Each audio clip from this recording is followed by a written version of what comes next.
So welcome everybody. This is, I guess, our third in the series during COVID. The first one, we talked about mental health. And the second one, we talked about staging your comeback, which I can see now was a bit premature. So when I was talking to Ashley about what are we going to call this one? And I thought, yeah, well, what better than are we there yet? And how we can build some resilience for, yes, the longest comeback ever, because that's still the process that we're in today. So next slide. Oh, and actually, before we get to the next slide, I'm going to get one thing out of the way, and that was I hit a little extra adversity of my own this weekend. So I'm just going to show you this so that in case I use my hands, which I'm half Italian, I tend to do, that I don't mean to, that I'm only half responsible for how I'm using my hands, and there's no no rudeness implied. So let's just get that out of the way. So in terms of what it feels like right now, I don't know about you, but I am sort of reminded of being trapped in a car since 2020, driving around in circles and still really not knowing, right, where we're going at this point. And not only being trapped in the car, but being trapped in the car sometimes with the worst aspects of ourselves, right? The anger, the frustration, the grief. And, coming from a time when we knew very clearly where we were going and we had goals, we had road signs to look at, to all of a sudden, it's like somebody took all that information away and we're on an endless road that doesn't seem to have any signs. And so we're lost. We keep turning around and inevitably feeling disoriented and, quite frankly, running out of gas. And I think at this stage of the pandemic, the fatigue is really palpable for all of us because this has taken a lot of energy from all of us. So just a bit of levity here that I think that this kind of describes the place that we're in now, and we're trying to find our way forward. Next slide. Okay. So how are the changes impacting you? And I did put up a short survey online. We didn't we had a few people check in. And sorry, Hilly, if you want to hit the first point. Yeah, the loss of motivation, I would say, is something that I'm hearing most often, not just in the survey, which it was obviously there, but in my office. And that's actually not just with athletes, but with people in general. Again, at this stage, are feeling the loss of motivation because we still, because of the fatigue and the fact that we're still feeling kind of lost about finding our way forward. Next. The frustration and anger, of course, because at different points through this process, we have thought, oh, okay, this is the way that we're going forward. And I can anchor myself into this version of the future only to have that taken away, or only to have the rules change and to have to adapt again. So inevitably, there has been a lot of frustration and anger. And like I said earlier, fatigue and just that sense of weariness. So these are the primary emotions that I'm seeing play out, and also really just experiencing myself at this stage. Next slide. So when we talk about resilience, it's the kind of word like confidence, perhaps, that there are all kinds of definitions out there, according to who's writing it, who's researching it, whether they're thinking of it as a trait or something that you can develop. But in its most basic sense, how we think of resilience is the capacity to recover quickly from difficulties. And, it has to do with our mental toughness And the second one, the ability of a substance or object to spring back into shape, elasticity. So we think of it as being having a kind of psychological flexibility is what resilience is all about. So many definitions out there, but one of the newer research articles that I ran across talked about, next slide, one of the concepts it talked about. The next slide, thanks, is something called emergent resilience. So, and this is referred to as a positive adjustment to adverse conditions developing over time within an individual or a social group. So all of us are, of course, in experiencing this adversity as individuals, but we're also experiencing it in various communities. So the equestrian community, and as you go outward, it's something that we're sharing with the world, although people are responding to it differently and being impacted in many, many different ways. So this idea of emergent resilience, I find really interesting, because it's not about being resilient in the face of one known stressor, kind of as a lot of times we think about it.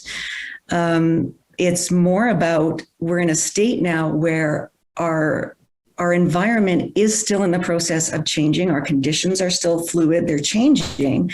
So we have this ongoing relationship with that change, and it means that we're adapting, and then we're having to rethink that adaptation. Sometimes that experiment, so to speak, doesn't work, and we have to go back and find a different way to approach the same problem, or the same problem that's kind of tweaked itself in a different direction. So this emergent resilience, a little different than our usual thinking in terms of resilience. And next slide. This is a depiction of the process they talk about in this particular research, and this was with elite athletes, published in March 2021 of this year, so really relevant and recent. So obviously on the side here, we've got COVID-19 related adversity, and that nice short line up to positive adaptation that you see, that minimal impact resilience, actually doesn't even apply in this situation, because we are still adapting. So we're not done yet. And secondly, COVID has been something that was completely unknown and unexpected for the most part to us. So we didn't have any preparation for. So we followed the route you can see on the bottom there. And I think we can all relate to phase one, where we were last year, and to some extent we keep bouncing back into, and that's of disruption. So everything that we knew about our routines, and in terms of doing sport, the way we did things, competitions, training, all of that, those templates were completely disrupted and kind of broke on the floor, right? All of a sudden we didn't have that. And coupled with that was this depletion of resources. So at the front end of this, not being able to see your horse, not having access to the kind of training, to your coach, to your stablemates, to all kinds of different resources, including financial. There was a depletion of those resources we also had to cope with.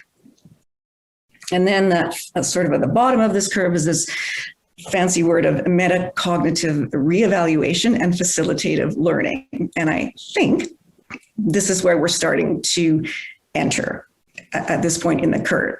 And this is our emergent resilience, where we are starting to accept more of our environment, our circumstance, what we're dealing with, even the changing nature of it.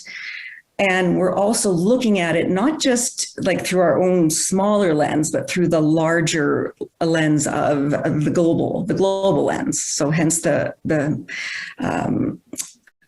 wide view, and seeing ourselves a little bit differently through this whole process. And then sort of swinging up to the rebound and the learning and resources. So we are swinging around, and some individuals and some organizations are at different points in this process, but I like this because it sort of gives us a little bit of a map of where we are, and also appreciates the complexity and, like I said, the fluidness of it. We're not done with this yet.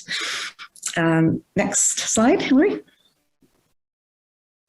So that is why this first point of acceptance is a very important part about becoming resilient and about the emerging resilience, because in this research paper it talked about how you can't really start that process without accepting where you are. And again, last year at this time, I don't think any of us were in much of a state of acceptance because we were too busy being disoriented and really not knowing exactly how we felt some days or why we felt what we felt.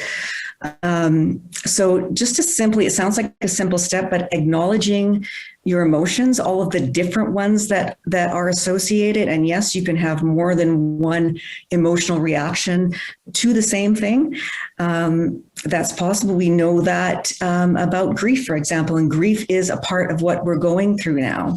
You can just put all of the points up, Hillary, that's great.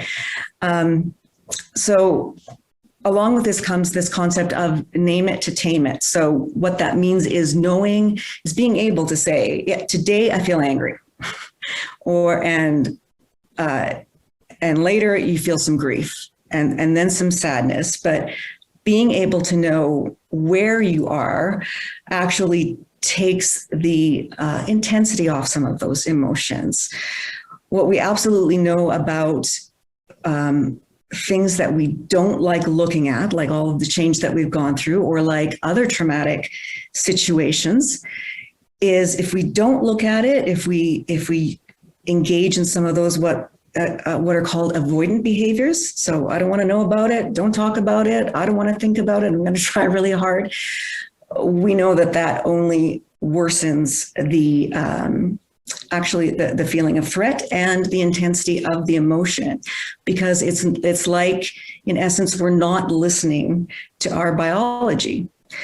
Our bodies are trying to inform us right now. And I think for a lot of people too, that's a new concept. We're in Western society, especially, we're so used to being in our heads and living there and not really paying enough attention to the rest of our bodies. And now through this experience of, for example, being in fight or flight. And some people have been very frightened by that. And like I said, disoriented because they haven't experienced it to that level of intensity before. But knowing what it is and knowing that it is a natural biological process on the way to adapting and being resilient can really help you start to move again, like I said. So, and we do know as well that unacknowledged feelings and emotions can have that negative impact on your mental health. So lead to things like depression and anxiety. So for some people that have had that style of dealing with their feelings, some of those people I find are struggling a lot more. And ironically, some of, for example, the clients that I've seen that have gone through trauma and PTSD are actually using their skills that they learned along the way for a prior challenge and applying it to this and feeling quite resilient and telling me about how they're helping others. So that's quite interesting to me. Next slide. Okay, so at this stage, I think it's fair to say that we need to throw out the old map. So we're on the road, there's no more road signs, and we're lost. And the old map is of no use to us because the destinations aren't there anymore, quite frankly, and the signposts aren't there. So now is the time, I think, to start building a new map, starting to create something new.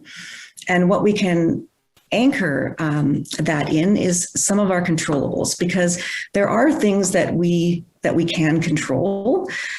For example, our to an extent, our skill development. I know that there's been, back to the depletion of resources, we didn't have as much access to lessons and to coaches and that sort of thing. But we absolutely still have control about the way we manage our emotions, the way we respond to events. So there's a lot of controllables that we can anchor ourselves in that aren't, for example, performance goals associated with horse shows. Because I think, as everyone's seen over the last year, because I've seen a number of people do this, not just in horse sport, but in other sports, that they had a picture and an anchor in a large performance goal. And for some people, that was the Olympic Games and the trials and whatnot. And that has been wiped out. I was working with an Olympic level athlete recently, and who's been going through some depression and not understanding why. And when we kind of mapped out, what was it that, what was your vision of what you were going to go through and what your goals through and what you were anchoring yourself to, discovered that a lot of those things just weren't there anymore. They had disappeared. And so it made perfect sense that she was experiencing depression, because there was nothing to look to. There was nothing to anchor to. There was no energy going forward into something. And that's what I mean by acknowledging that those goals are gone and seeing what we can, what's more, and this is about moving the goalposts closer. What can we anchor ourselves more in the short term? So more around process goals. So something as simple as, I'm going to improve my position and the strength of my position, or the strength of my position in the air over fences, and looking at those process goals and allowing those goals to be the things that pull you forward. Because I think we're still at the stage, we're getting closer, that we can't too firmly anchor ourselves into those performance goals that are way in the future. But we can certainly back up and say, okay, what do we kind of know for sure, or almost know for sure, and see what we can anchor ourselves in that way. And with including enjoyment as a goal, I think this is really important at this stage, because of this expression of fatigue combined with a lot of the loss of motivation, which again, absolutely makes sense that everybody is there. The fatigue has come from, like I said, changing our direction and our adaptation so many times and having to regroup. It's exhausting. It really is. And that's not just on the level of sport. It's right. This goes across so many different domains: family, school, work. There has been so much energy going to that adaptation that I think a lot of people don't recognize and give themselves credit for. And I think we need to do that. And be compassionate with ourselves and with others that way, that we have had a lot of energy going out. And each time, we've hooked ourselves into something and then it changes. Well, wow, that's the disappointment, the grief, has been really difficult to climb back out of some days. So when I say finding enjoyment again, I think within sport, it's about asking, maybe starting at the beginning and asking yourself, what was it about this sport that attracted me? What do I love about horses? Where was my enjoyment when I started? It was probably much simpler back then. It could be something to ignite again, or perhaps you can find new enjoyments. But the concept of pleasure and enjoyment, I think, is super important right now, to give yourself the space to find that. Next slide. So again, right now we're about getting into the process of, yes, grieving the change, but not getting completely lost in it. So it turning into kind of what we call a complex grief, where you feel like you don't have any control over anything, like everything that you held dear or were passionate about is lost. Sometimes it helps to like what I call download that grieving, to write it out, and to even to give yourself a set amount of time just to express it. But the next stage that we're trying to get to is that adapting to the challenge. So starting to look at where we are now, not so much as I think last year we were, oh, it's temporary, we're going to get back to the shows. I think everybody thought that at one point, and, there was a little bit of uplift there, and then we were shut down again. And so it's not about us returning to, it's about acknowledging where we are now as a challenge and moving and working with that. Next slide. Okay. And this is why I think on the motivation front, filling your gas tank at intervals versus maybe the way that we used to do it through our long range goals, the usual way we used to approach our motivation, now it's got to be different again. And so we have to look for perhaps more than one way to get that fuel. And to sort of to top up at intervals rather than be driving for a long distance and running out of gas, because we really don't know when the next stop is to some degree. So that can mean creating your own awards, and this could mean anything from, okay, I'm going to set this goal for myself about in increasing my strength and endurance. And when I reach that reward, I'm going to buy myself the saddle pad that I've always been coveting. Or it could mean creating different kinds of challenges. And I think some barns have already been doing this. So this could be anything from like opening up your idea of horsemanship. So when was the last time, for example, you could name off the top of your head 10 parts of a horse, or so having some prizes, having a trivia night about horse biology, about basic veterinary care, and having competitions based in those aspects of horsemanship. So different, but important. And maybe more, like I said, more important to you when you first started out riding, but hey, this is a good time to bring those things back. The novelty aspect, I was reading about in a neuropsych article about, as much as we need to have a certain amount of structure right now, because the structure is what orients us to in our lives, to our environment, and helps us that way. So the creating of new routines is still very important at this stage. But in terms of sparking the motivation and getting that feeling of pleasure back, novelty is what's being suggested. So this could range anything from taking a different route to the barn or to the supermarket that you never, or taking a different walk. So you have different kinds of stimulation coming into you. It could mean cross-training in a different way. So it might mean borrowing something from another horse discipline. So for example, well, I've never, explored doing groundwork with my horse before. Maybe that could be something interesting to learn now that's going to change my relationship with my horse and ultimately change my competitive potential even. So we're looking outside the box, looking outside of your own discipline.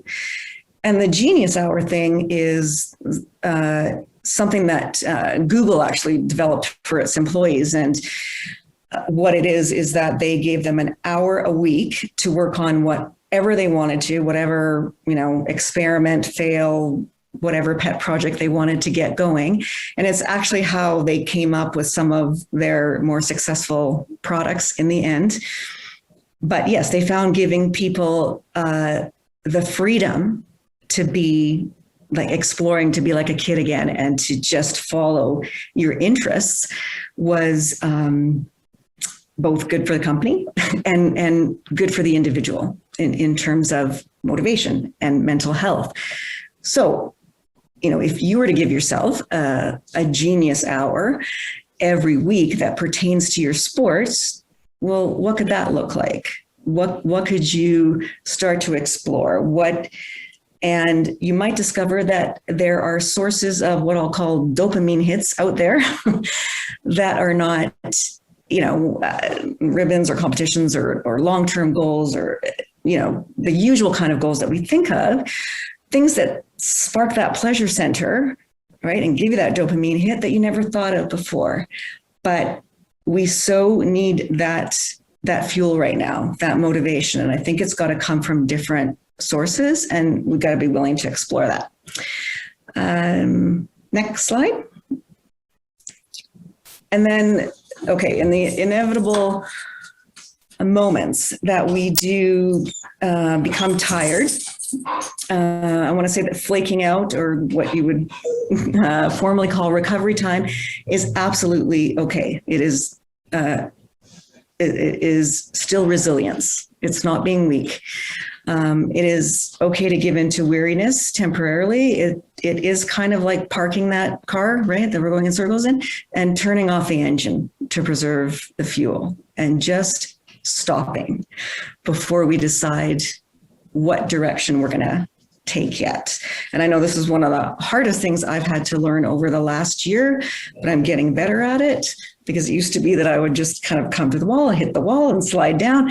But now I'm better able to preempt that a little bit and put in things in my schedule that allow me that space to stop and to slow things down. Next slide. And practicing mindful riding. So one of the things that I've seen come out of the pandemic, which I think is absolutely beautiful, is a lot of people slowing down their lives, becoming more mindful of, like, let's say, birds in the backyard and squirrels, and observing their dog or their horse in a way that they never have before. And, I was really amused by all these, for example, these stories about squirrels having little picnic tables built for them and entire bars built for them, and people watching and observing and reporting about the squirrel's reaction. And I think that's so indicative of that slowing down and being mindful and being present that we've maybe lost for a while. Again, in our culture, we're very used to living in our heads and everything being cognitive and future oriented, that we really have missed a lot of connecting in the present. So I think, as I said in the last talk, that mindfulness and self-compassion are probably the two most important skills you can work on in general during this time that are going to help with your resilience overall. In terms of applying this to your riding, there's some really neat things you can start to do. So one of my favorite mindfulness exercises that many of you might know about is called the 5-4-3-2-1. And another name I use for it is taking a trip through your senses. And what it is, and you can do it right now actually, is naming 5 things that you can see in your environment. And so just letting your eye go wherever it wants to go, and maybe it rests on a picture or a plant, and maybe what you're noticing is the color or the light hitting some glass. Whatever it is, you just allow yourself to explore that thing, and then you move to 4 things that you can feel. So if you're sitting on your comfortable couch right now, that might be using your hands to feel the fabric of the couch or of a pillow. If your feet are on the floor, it might be like squishing your feet into the floor and feeling, or drawing your toes up and feeling that stretch. So, or even just giving yourself, right, a stretch now. And how does it feel to move my body in that way? So 4 things you can feel, 3 things that you can hear. So I might be one of them. I can sort of hear the fan. I just heard my dog yawn. So these are things that are happening right now. And then 2 things that you can smell. It might be the remnants of dinner. It might be the breeze, the smell of a breeze coming in an open window. And 1 thing that you can taste. So if you have water, coffee, it might be taking a sip of that and feeling the coolness or the warmth in your mouth and going down your throat. And so there, you've just taken a trip through your senses and grounded yourself in the present. And most people notice this to be very calming, to on our nervous system, help reorient our nervous system to our environment. And from a riding perspective, you can do this in conjunction with your horse. So grooming your horse, you can do the 5, 4, 3, 2, 1 about 5 things you can see, and really take your time, and different things that you can feel. And we know that the smell is always involved with horses, although I guess sometimes that sense gets a little desensitized. And then taking that to the saddle, taking that to riding, so that you are going through, 5 things. And here you might focus mainly on the sense of sight and your track, and sort of widening and narrowing your focus, and then the feel. So what does it feel like when my horse engages his hind end? What does it feel like to be connected? What's his mouth feel like to be connected to through my hands, the reins, my elbows? What does that feel like right now? And I think the wonderful thing about this, not only can it be a regulation practice that you use, in the future at competitions to bring you back to the present, instead of being in your head with all your anxious thoughts or your thoughts about competing. But it's also a way for you to connect with your horse. And, when I was riding, I always believed that, the connection, like every ride, it was a different conversation, kind of was the way of looking at it with a different horse. So the sport is a team sport. It is about connecting. And I want to emphasize, like I did in the last couple of sessions too, that being that we're not alone in this sport, we need to think about how the pandemic and the changes and the stress have impacted, or we need to think about and discover it, our horses. And I know that my dog's been impacted, for example. I know that I have noted some changes in his behavior. And I think it's the same with horses. And of course, horses of certain temperaments are going to be more impacted than others. But in terms of the routine changing, in terms of your slight changes in your body language, your elevations of stress, and how that gets expressed in your riding and in your handling, all of that, I think this is a good time to learn to join. Is that old the saying of joining up with your horse in conversation and connection, and that can only improve your horsemanship. So mindful riding, I think a wonderful way both to practice present moment thinking, regulation, and also resilience as a team. Next slide. And in terms of this emerging resilience, I think another controllable that you have is to let your purpose and your values guide you. So again, back when you started this sport, and maybe it's evolved along the way, you had a purpose. You probably had a set of values, like, for example, about how you treat your horse, how you approach your coach, how you treat your stablemates, all of those things. And yeah, a purpose or a reason for getting involved in this sport. And those things are in your control.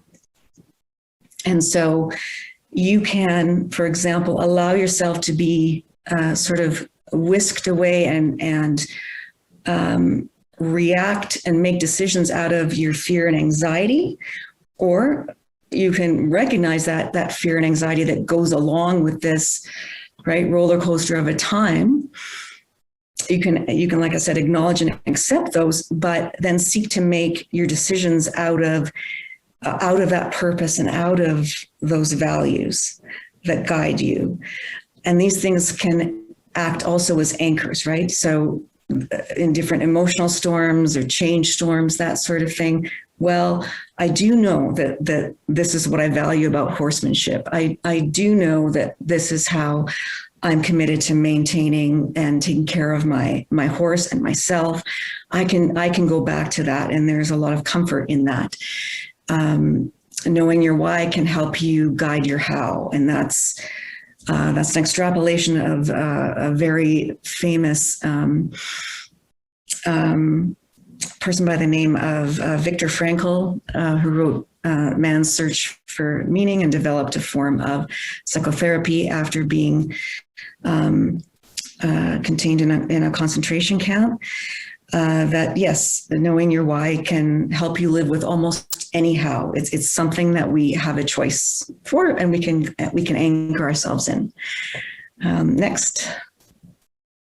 So, in other words, our resilience is something that's evolving. It's a transformation, and it's still loading. So, even that is not like a destination with a signpost that we get to say, "Oh, good, I've arrived. I'm resilient now." You are going to have moments where you get that small win, and you think you've got something, and then the next day, maybe something doesn't work so well, or you're feeling a little disheartened. But this is where anchoring yourself, values, purpose, the present can help anchor you in something and guide you. And really the only thing that you, I think, want to do is make sure that you are moving forward according to that and not stuck somewhere, right, along that continuum. Next. So to answer the, I guess, question at the beginning, are we there yet? No. And I would say that's because there is no there, and we don't know. The there that we knew, that we thought that we would get back to last year, is gone. And we are in a creative and a recreative process right now. But the good news is that there is very much a here. And that's where we need to make sure we're directing our attention and our resources to, because we can dig in there and affect some change and move forward. The next slide. So, and some of the way to resilience, to this emergent resilience, is to start where you are. So that acknowledgement that, yep, this is where I am, where I feel about it, the way things are. You don't have to like it, but acknowledge that's where you are, and then actively experiment with your adaptation. So your experiments, might not always work, might not always be adaptive, but some of them are going to be. And I want to stress the active part, because if we're not being active in that adaptation, that's where we're starting to be at risk for the mental health issues, right? Like the depression is where we feel there's nowhere to move. I don't know where to move. I can't act. We're kind of in a freeze state, and we don't see a way out. Anxiety is about too much focus, right, on the future when we can't quite see the future and trying to control it. Kind of spinning our wheels with energy, putting our energy into something that we really can't control or we can't see yet. So making sure our energy is going where it's needed. And last slide. I just love this image because this mindset, and that's that mindset of being active, but being willing to fall down, being willing to fail in your adaptation process, can help you turn the tables on your stress. So where you were feeling like you were prey, you can start to feel like you're actively meeting these changes that have come up because of the pandemic and go after them. So you start to become the predator, in effect. You become the zebra. And that mindset gives you the ability to act. When you're in that mindset of, and that you're stuck in anxiety, like I said, that means you're likely waiting for something to happen, and it's waiting for something probably not very good to happen. And waiting is not a comfortable place to be. So this mindset of turning the tables, like I said, on stress and choosing that action is going to be your first bit of relief, really, in with that anxiety, and your first step into that emerging resilience. So I think we are at the end, except for the last slide, which kind of details just a special offer for you guys tonight for attending.